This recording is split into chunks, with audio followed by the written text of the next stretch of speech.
Shalom, pagi ini kita akan memulai pelajaran kita, yaitu lanjutan materi minggu lalu mengenai penawaran.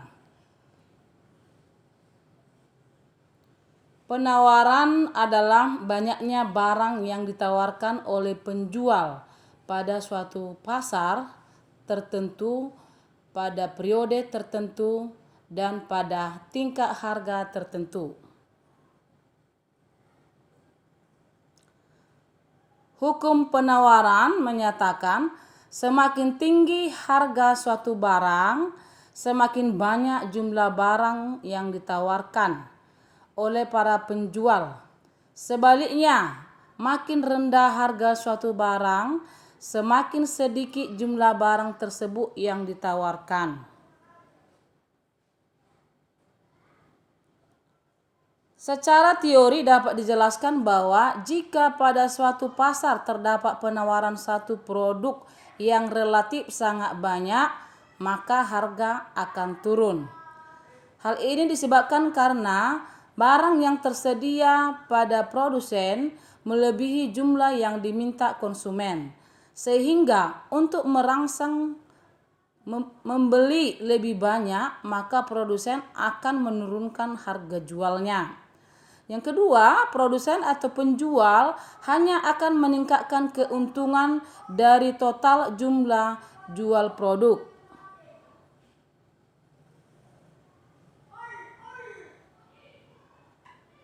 Sebaliknya, jika pada suatu pasar terdapat penawaran satu produk yang relatif sedikit, yang terjadi adalah harga akan naik. Keadaan ini dapat dijelaskan sebagai berikut. Kita lihat dulu teori yang menerangkan pengaruh penawaran terhadap harga merupakan pernyataan positif dan bukan merupakan satu hukum penawaran. Artinya di sini kalau penawaran itu adalah berbanding lurus. Berbanding lurus itu mempunyai sifat positif, sedangkan kalau permintaan berbanding terbalik maka memiliki sifat negatif. Barang yang tersedia pada produsen atau penjual relatif sedikit, sehingga manakala jumlah permintaan banyak, produsen akan berusaha membatasi jumlah permintaan dengan cara menaikkan harga jual. Yang kedua, produsen atau penjual hanya akan meningkat keuntungannya dari harga jual produk.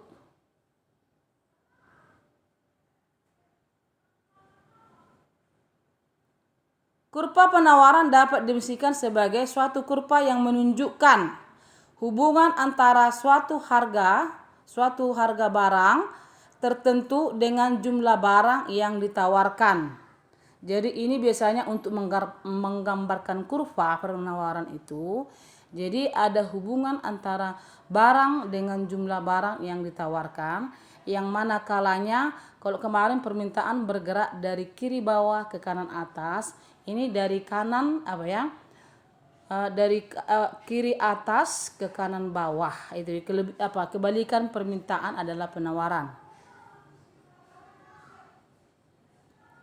Kita lihat dulu ada contoh penawaran dari berbagai tingkat harga tertentu. Nah, ini harga atau disimbol dengan price P, jumlah barang yang ditawarkan Q. Ini titiknya titik A, B, C, D dan E Titik A jumlah yang ditawarkan 20, harganya 10, B 40, 15. Nanti dari sini akan menggambarkan kurva penawaran Sebenarnya ini tidak sulit karena menggambarkan kurva penawaran dengan permintaan itu hampir sama, yang membedakan cuma kurvanya. Kalau dia permintaan dari kiri bawah ke kanan atas, kalau dia penawaran dari kiri bawah ke kanan atas terbalik Jadi kalau kiri bawah ke kanan atas, berarti kalau penawaran dari kanan kanan bawah ke kiri atas. Ini kebalikannya ini nanti kamu gambarkanlah ini kita buat nanti dalam bentuk kurva. Di mana garis X dan Y itu biasanya kalau dalam matematika, tapi kalau dalam ekonomi garis X itu jumlah barang dan garis Y itu adalah P harga. Nanti digabungkan jika harga ya 10.000 yang ditawarkan 20 ya. Jadi nanti kau buat dulu titiknya Ki, kau buatlah baru jumlah harga mulai dari 0 10.000 ya, baru tariklah garisnya. Inilah nanti caramu untuk menggambar kurva penawaran. Jadi untuk selanjutnya nanti datanya ya. Ini kita lihat kurvanya. Jadi pada harga tadi ya, harga 10.000 maka Q-nya 20 ya. Jadi titik temunya itu nanti yang akan digariskan ya. Baru harga 15.000, ini 40, harga 20.000, 60 harga ya, 25.000, 80 harga 30.000, baru 100 ya. Jadi titik ABC-nya itu sambungkan terus ke atas, maka terbentuklah kurva penawaran yang menghubungkan tingkat harga dengan jumlah yang ditawarkan ya. Jadi penawaran itu bergerak dari ya, ini kiri atas ke kanan bawah. Itu ya. Ini kebalikan dari permintaan. Kita lanjut lagi. Dari gambar 3 dapat dijelaskan bahwa tingkat harga yang terlalu rendah atau produsen sedikit menawarkan barangnya ya kan. Semakin tinggi harga, semakin banyak produsen yang menawarkan barangnya. Itu sebabnya kurva penawaran miring ya ke kanan atas. Perubahan dan pergeseran kurva penawaran. Yang pertama, gerakan kurva penawaran. Gerakan kurva penawaran yang dimaksud itu adalah A. Gerakan sepanjang kurva penawaran itu sendiri atau dengan shape along the supply kurva ya. Jadi gerakan yang disebutkan di sini adalah yang berasal dari penawaran itu sendiri. Semakin banyak penawaran ya, apakah dia bergeser ke sebelah kanan atau sebelah kiri. Gerakan seluruh kurva penawaran yang bersangkutan. Ini gerakan sepanjang kurva ya. Ini gerakan seluruh kurva yang bersangkutan atau dengan shift on the supply kurva. Ini perubahan penawaran. Dia bisa bergeser ke kanan dan ke kiri ini ya. Pertama tadi di garis A pada harga 20.000 jumlah 60, maka dia di titik A. Ini bisa bergeser kepada sebelah kanan. Berarti di sini jumlah barang bertambah, jumlah barang yang ditawarkan bertambah, harga juga naik itu ya. Semakin bertambah jumlah, semakin banyak barang yang ditawarkan. Karena dia berbanding berbanding positif. Kita lihat dulu gambar 4 menunjukkan gerakan sepanjang kurva penawaran. Jika naik ya, jika harga naik, maka jumlah barang yang ditawarkan naik pula. Dengan demikian terjadilah gerakan sepanjang kurva penawaran dari A ke B. Baru yang kedua, pergeseran kurva penawaran. Pergeseran kurva penawaran itu ke kanan atau ke kiri. Boleh bergeser ke kiri, boleh bergeser ke kanan ya. Terjadi apabila perubahan penawaran atas suatu barang disebabkan oleh selain faktor harga barang itu sendiri. Maksudnya faktor-faktor yang mempengaruhi penawaran. Terdiri dari yang pertama adalah biaya produksi, yang kedua teknologi, harga ya, harapan produsen dalam jangka waktu yang lama dan sebagainya. Ini pergeserannya ya. Pertama dia berada di titik AS. Di titik S itu ya, pada jumlah barang 60 dan 20. Baru dia bisa bergeser ke sebelah kanan, jumlahnya meningkat 100 ya kan. Harga tidak mengalami kenaikan. Dia bisa bergeser juga ke sebelah kiri ya, S2. Dia harga dengan jumlah sama, tetapi ini harganya ya, harganya tadi 20.000 dan jumlahnya di sini jumlah itu menurun. Kalau yang pertama 60, kalau yang kedua 100, kalau yang ketiga menurun jumlah yang ditawarkan ya 20. Nah, inilah pergeseran kurva penawaran. Dia bisa bergeser ke sebelah kanan dan juga dia bisa bergeser ke sebelah kiri. Nah, dari gambar 4 menunjukkan gerakan sepanjang kurva penawaran. Itu ya. Ada gerakan tadi yang pertama, gerakan ya di penawaran itu ini sepanjang kurva. Jika harga naik, maka jumlah barang yang ditawarkan naik pula. Dengan demikian terjadilah gerakan sepanjang kurva penawaran A ke B.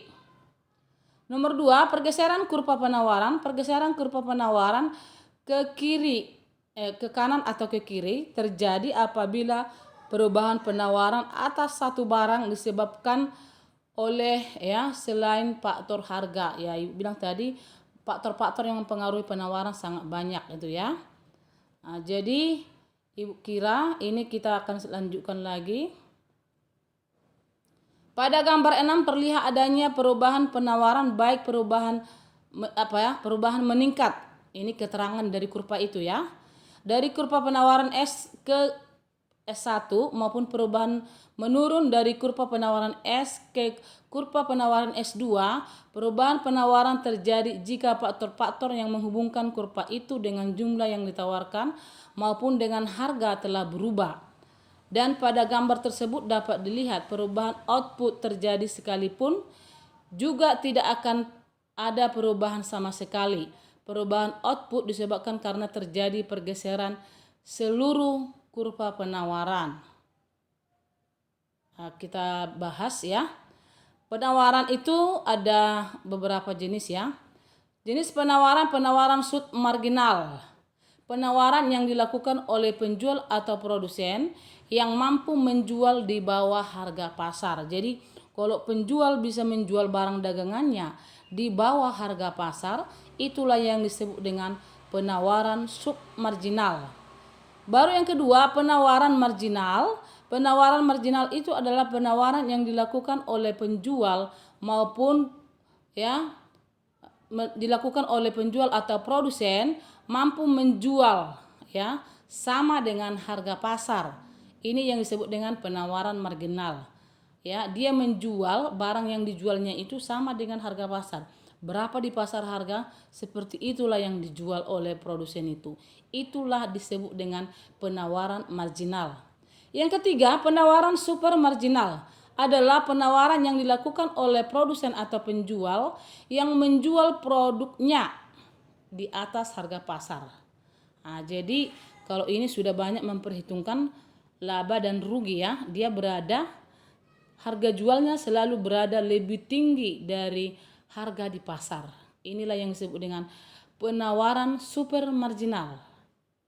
Sedangkan penawaran individu, penawaran yang dilakukan oleh perorangan atau per individu. Penawaran pasar adalah penawaran yang dilakukan oleh ya para produsen di pasar atau oleh penjual ya, banyaknya penjual di pasar. Jadi Ibu kira untuk materi kita ya, sampai di situ dulu materi kita. Minggu depan kita lanjutkan materi yang sama ya. Jadi Ibu harapkan anak-anak Ibu bisa mencatat materi ini. Sampai di sini dulu. Sekian dan terima kasih. Tolong ya ikuti daringnya dengan baik. Anak Ibu kelas 10 masih banyak Ibu tengok apa? Anak-anak kami yang tidak punya kesadaran ya untuk melakukan kegiatan pembelajaran daring dengan baik. Jadi nanti jangan waktu udah pembagian rapot nilaimu merah lalu bagaimana cara menuntaskan, disitulah kau repoti gurumu ya. Jadi sekarang tolong dulu punya kesadaran untuk anak kamu melakukannya dengan baik. Sekian pagi ini, terima kasih.